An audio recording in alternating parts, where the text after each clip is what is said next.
So this week's column is based upon two things. The first is, quite frankly, coincidence. The coincidence of the final departure of Boris Johnson from Westminster parliamentary politics, with the real problems that Nicola Sturgeon is under, having been arrested and then released again without charge, and the third coincidence, which is the death of Silvio Berlusconi.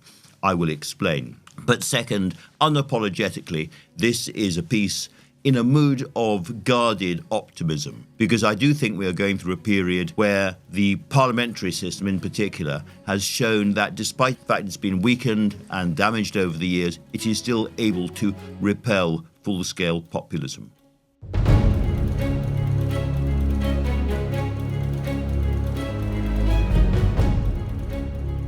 Let's start with the coincidences then. So Boris Johnson has been engaged in an increasingly bitter and increasingly public feud with Rishi Sunak, the current Prime Minister, over everything from the release of WhatsApp messages to the COVID inquiry, right the way through to his handling of the parliamentary privileges inquiry into Johnson's lies to Parliament about the way he behaved during lockdown and those infamous parties. And this has become an intensely personal argument between the two men, because Johnson feels that Sunak stabbed him in the back, resigned without telling that he was going to resign, and all of that, and that Sunak and his more centrist conservative friends and allies are pushing Johnson completely out of parliamentary politics. There are lots of paradoxes here. If Johnson thinks he's so popular in the country, why was he not prepared to fight the Uxbridge by-election, having been kicked out of Parliament? If Johnson really thinks there is a big movement in the country for his more populist, them and us style of Tory politics, why is he not trying to mobilise it? In other words, he may deep down be for it. He may deep down think the jig is up.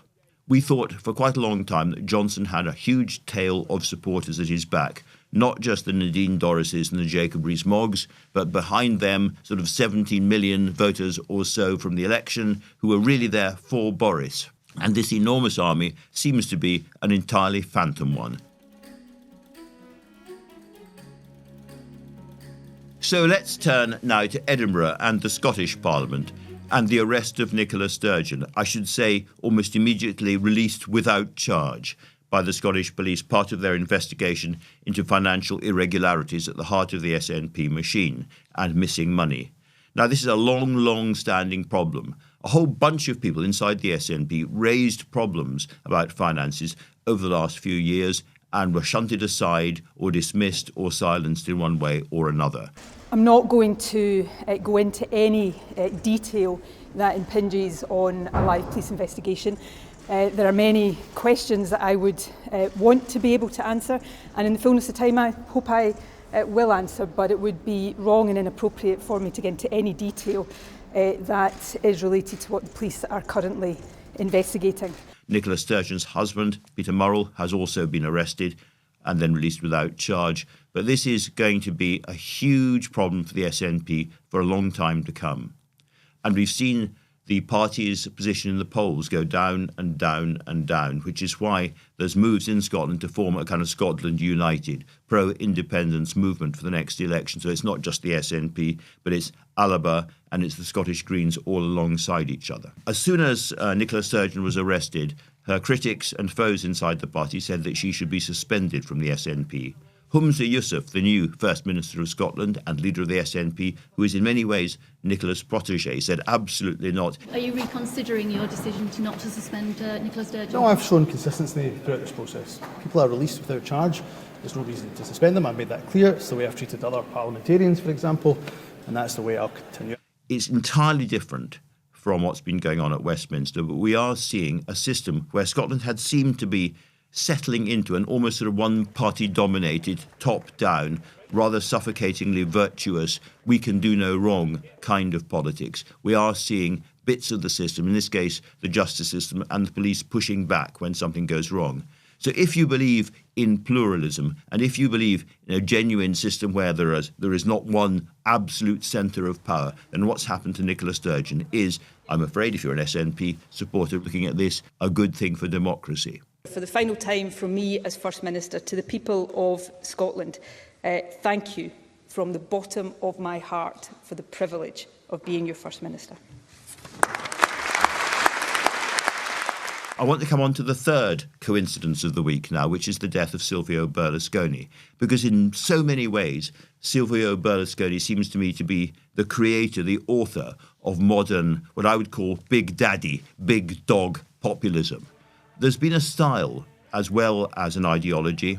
The style has been around a kind of swaggering, macho, male, television-generated form of optimistic but also politically seriously incorrect politics. Berlusconi arrived as the creator of an entire commercial TV operation which had not existed in Italy before him, and it was draped with a lot of female flesh. We went on to the bunga bunga parties, and I think one person who was watching the rise of Berlusconi really carefully was Donald Trump.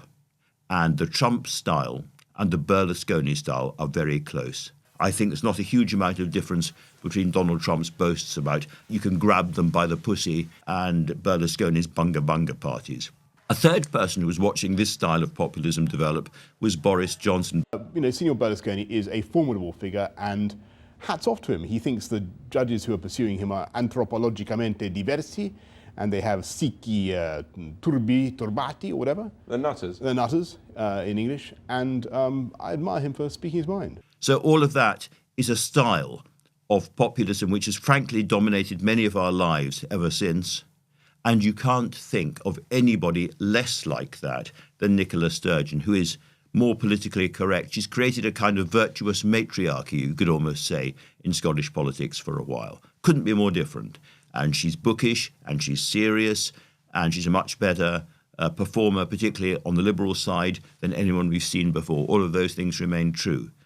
However, I think there is an ideological connection in all of this, which is that the core of modern populism is them and us. It's the old business of division.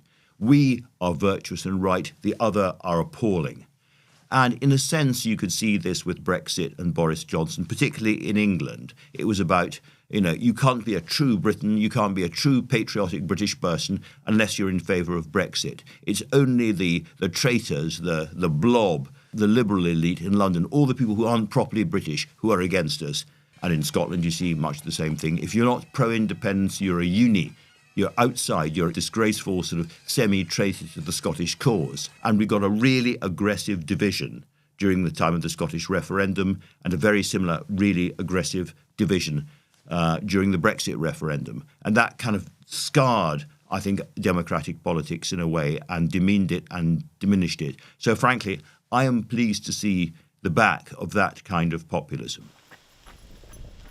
Everything that's happened confirms the view around Westminster at the moment that the likeliest outcome of the next election is a Labour government, possibly a majority Labour government with Keir Starmer as Prime Minister. But he is now faced, I think, with some really big choices, partly as a result of all of this. As that Johnson era recedes from parliamentary politics, Starmer is looking at the bigger picture.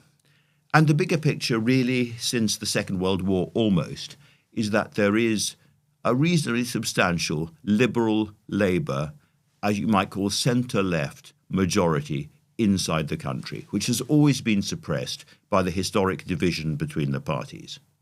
Now, the really big move for Starmer would be to pick up on the popularity of voting reform inside the Labour Party. Something like 70% or more of Labour members support it. A majority of constituency parties support it. Now a majority of the big trade unions support it, and it's well supported inside Parliament as well. To pick up on all of that and jump to a different electoral system after the next election, that would allow the Liberal tradition, the Liberal Democrat tradition, and the Green tradition, and parts possibly of the SNP tradition, and the Labour family to sit alongside or next to each other in a way that would sprawl right across Parliament and create the kind of left liberal hegemony that could last for a very, very long time. It would be very unlike the other alternative, which is a Labour government, possibly a short-lived Labour government. We've seen plenty of those. They are the little interruptions in Tory-dominated British political history. Now, the question is this going to be another interruption, 2024? See how it goes. They inherit a very difficult economy. There's lots of problems ahead. They may well be unpopular. They may well be a one-term government. Or is this the moment where the hegemony is replaced by a left liberal hegemony? It's a huge choice, I think, for Keir Starmer.